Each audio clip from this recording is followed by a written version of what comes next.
एक लहानपणी आम्ही नाटक बघायचो. त्या नाटकाचं नाव राहायचं, चाडीला लागली गोडी आणि घराला लागली काडी. कारण बघा, माणसानं चाडी करतो, काहीतरी खोटं सांगतो, काहीतरी वाईट एकाबद्दल इतरांना सांगतो.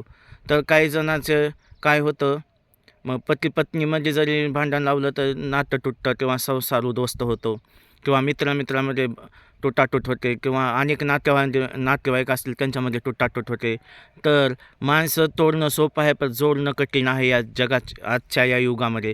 तर म्हणून मला सांगायचं आहे, माणसं तोडण्यापेक्षा जपण्याचा प्रयत्न किंवा इतरांना जरी माणूस वाईट असेल तर त्याला चांगलं घडवण्याचा हा प्रयत्न करा. पण चाडीला लागते गोडी घडायला लागते काडी. म्हणजे चाडी म्हणजे वाईट होतं, मनात काहीतरी क्रोध भावना वाईट होतं, मारामारी संघर्ष, मग सगळं पेटत चालतं. म्हणून चांगलं जीवन जगा हा बुद्धाचे विचार आहे. चला.